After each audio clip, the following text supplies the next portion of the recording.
মন্ত্রিসভার বৈঠকে রাজ্যের স্বাস্থ্য ও পরিবার কল্যাণ দপ্তর সহ বিভিন্ন দপ্তরের শূন্যপদ পূরণে সিদ্ধান্ত নিল রাজ্য সরকার।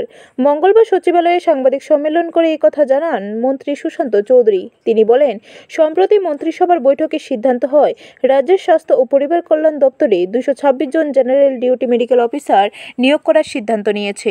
আরও একটি গুরুত্বপূর্ণ সিদ্ধান্ত হয়েছে মন্ত্রিসভার বৈঠকে। সেই সিদ্ধান্তটি হল 16টি শূন্যপদে মেডিকেল অফিসার, সুপার স্পেশালিস্ট এবং 172টি শূন্যপদে স্পেশালিস্ট মেডিকেল অফিসার নিয়োগ করা হবে বলে জানান তিনি।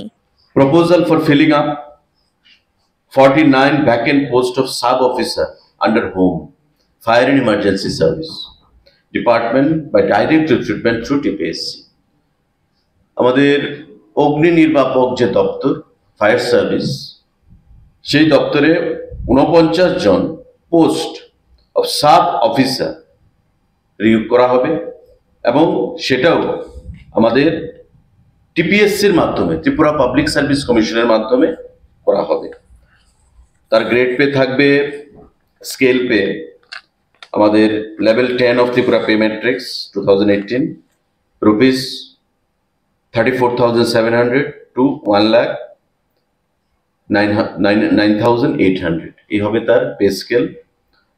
এবং পোস্টের নাম হচ্ছে sub officer.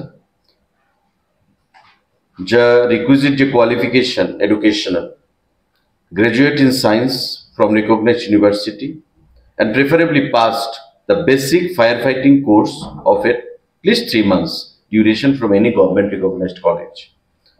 BE or BTech from an university or fire engineering from NFSC Nagpur or equivalent.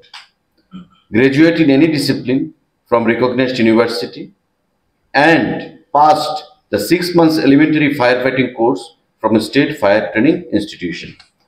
এই যে পোস্টটা, এটা একটা টেকনিক্যাল পোস্ট, যে সাব অফিসার ফায়ার সার্ভিস ডিপার্টমেন্টে, তাতে যে শিক্ষাগত যোগ্যতার প্রয়োজনীয়তা রয়েছে ওই 49খানা পোস্ট ফিল আপ করতে গেলে either bachelor of engineering or B Tech তার যোগ্যতা থাকতে হবে, or graduate in science from a recognized university and preferably passed the basic firefighting course of at least 3 months.